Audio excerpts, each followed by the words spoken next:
Steve and Sean here from Kurrinda Bloodstock. We are in the barrel room here at Margan Estate with founder, owner Andrew Margan. Andrew, thanks for having us. Thanks, mate. Margan Estate, 5-star winery, and the relevance why we wanted to come and have a chat, when our owners visit the farm, they can't get there without driving past your cellar door and restaurant. So there could be some synergies there. In the barrel room, what happens in here? Well, I originally built this, so this area in 2007, like built the winery in 97, but built this front part in 2007, rammed earth, you know, to have the hospitality side of what we do, being the cellar door and the restaurant and our offices. And while we're at it, I thought I'd build a barrel room. This is all rammed earth, so it's, you know, local gravel. It's got great thermal mass, so it keeps very stable temperature, which is really good for storing wine in. I thought it'd be a good spot to put all our barrels, which is what we started with. You know, we have about 300 odd barrels, but what we found happening was that people wanted to get married and have events here all the time, and so every weekend, Fridays we'd spend half the day pulling all the barrels out so you could put the tables in, and then Monday bring them back, and then Friday. So it got to the point where it was a bit ridiculous, so we now we have a lot of events in here. We still keep a certain amount of barrels, but we had to build another barrel shed out the backs, which is really ugly. No one wants to get married in it, and the barrels can just stay there. And it's late January, harvest time. Is this vintage number 50 for you? 53. 53, yeah. Okay. Has it been a good year?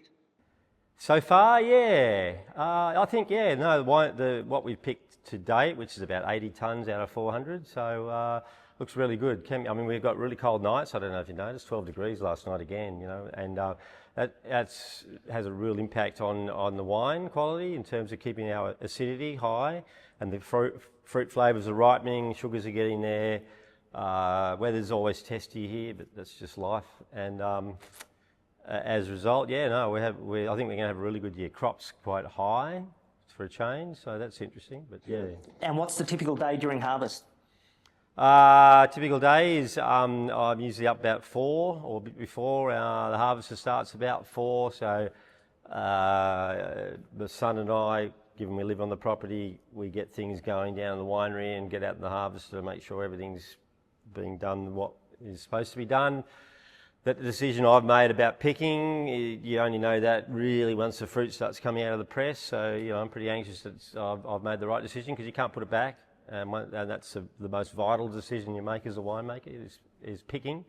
From there, the day just unfolds very rapidly. So, you know, we process around anywhere between 20 and 30 tonnes of grapes a day, and with the team, there's grape juice going everywhere, there's grapes going everywhere. I've got to go out in the vineyard a lot to see what's in front of us, you know, to see how the grapes are ripening. Got a bit of disease pressure around right now, so, you know, there's a bit of anxiety around that. So, yeah, a lot of walking around vineyards eating grapes.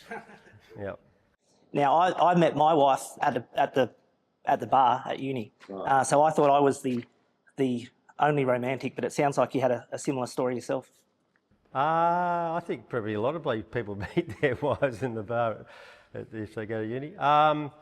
Yeah, no, look, I actually studied agriculture, my first degree at Hawkesbury, and was in the wine industry even back then.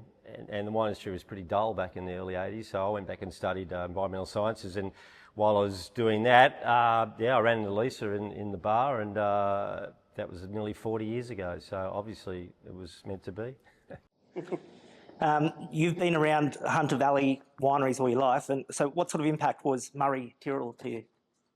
Well, yeah, interesting. Murray was a larger-than-life character, and he certainly was a massive influence on the wine industry, generally speaking, which was a lot smaller back then. But, you know, he took Tyrrell's from a small company into a massive wine business, and I was involved in Tyrrell's through all that period. He was like a second father to me. He you know, took me under his wing. He was my mentor, and basically I just about did every job in Tyrrell's bar being an accountant over my 20-odd years that I worked there, yeah. Right, and before you built Margan Estate, you spent, I think, 6 years in France? Yeah, I was flying winemaker, so that meant flying between Australia and France, so we'd fly home for Christmas, do the harvest in the Hunter Valley, fly out about April at the end of harvest there, and fly back into France, and then do 9 months there. When harvests start there in August and go through to December, so there's a lot of harvest time in a year, and then 2 a year. I did that for probably 6 years. I've done the last 4 or 5 vintages in Germany. Right. So we still go back, mate, do a collaboration with Riesling and bring it into Australia. Yep. But yeah, it means I'm still doing 2 vintages a year again. And which region in France, or was it all? In France, so the first year before I was married, I had a year there working in the Grape, which is south of Bordeaux. And then about 4 years after that, went back and had a contract with a negotiation company as a flying winemaker in charge of his whole production, and we were making wine from Bordeaux all the way around to Perpignan in about 12 different sites. In other people's wineries, and I'd fly Australian winemakers in for the harvest. We'd get the wine made, they'd fly home, and I'd finish it all off and do all the production. And it was mainly being sold in the UK supermarkets and US and different countries. Yeah. So you've had all these different influences, and I guess you've built your own philosophy on winemaking over the years. So is there something you do different, or what are those main influences that you feel are sort of most important to your success?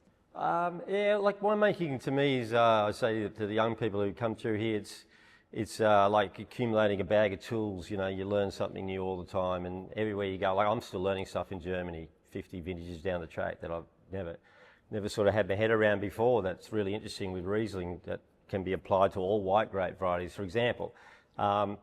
Yeah, it's like they're like tools you put in a bag, and the more you learn, the bigger your bag gets. So when something happens, you go, oh, I know what to do here. Every year gives you something different. There's never 2 vintages the same.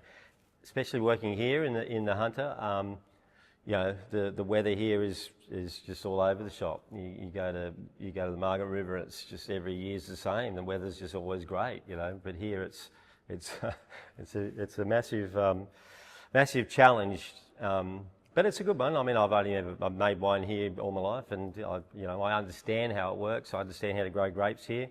I do know that my biggest thing is that I grow all my own grapes. Like I don't buy anything, because I'm pretty strong on making sure that the fruit that I grow is done in a certain way that produces a certain wine. And Margaret Wines is different to everyone else. It's not better or worse. It's just different. And Hunter Valley, obviously. All the usual suspects: Shiraz, Chardonnay, Semillon, etc. But you've had some great success with some experimental grapes, Barbera, Albarino, Gratiana, I think. But what could you tell us about those?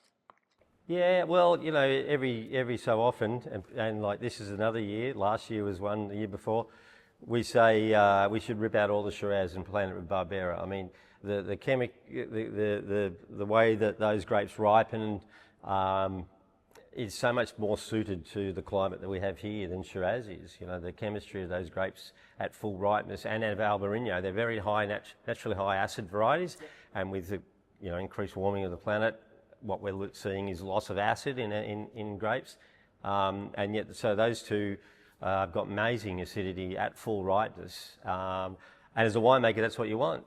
So ideally we'd have all Albarino and Barbera, but look, Semillon's reasonably high naturally acid variety too, but Shiraz isn't. But I like I had the opportunity to do something different. I spent a bit of time in Spain, spent a bit of time in Italy. What do I like to drink? What do I want to do that's different? Pioneering something is an interesting path to go on, because Semillon's got 200 years of history here. So I'm looking at people like Tyrrell's and understanding what they've done and the result of those wines 20, 30 years down the track. I don't have anyone's Barbera or Albarino in front of me that I can say, oh, this is, maybe if I did this, I could make it better. So I have to learn. Every vintage has been a learning experience, and I think I'm making much better Albarino today than I was 6 years ago. Yeah. Interesting. And obviously successful business, and you've now owned racehorses for a number of years. Yeah. As growing up, I loved the racehorsing, the game, and I loved horses, and I got an opportunity to buy into a syndicate with some other people, and it's gone from there. That That's about 20 years ago now, so yeah. Do you recall your earliest memory or the first Melbourne Cup runner or winner that you backed, anything like that? Yeah, that's I should have given that a bit more thought. My first Melbourne Cup winner. No, actually I can't. I've been betting on the Melbourne Cup since, yeah. I'll try and think of the first one I can remember winning. How about that? You just leave that one with me. It'll come to me.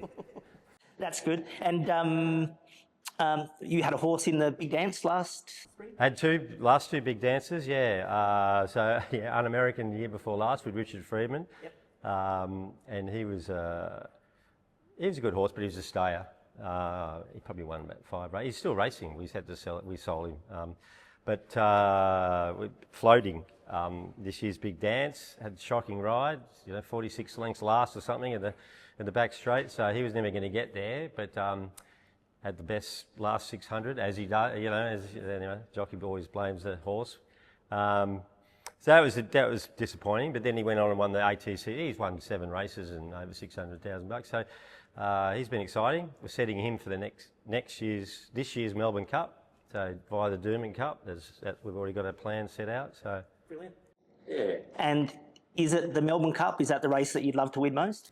When we had this good horse in the syndicate, first horse, good horse, that's always a danger. Einstein, and he won over $1 million. And a friend of mine that I got into Einstein with his other group of mates, him and I decided to keep on going with horses, just the two of us, do a partnership.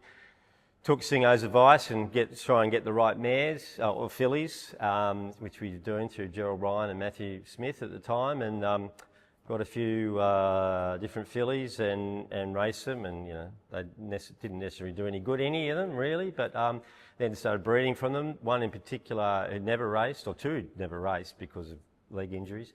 Both turned out to be good mares. So Snitzel mare Goujon, she has had 3 horses for us that have been winners, including floating.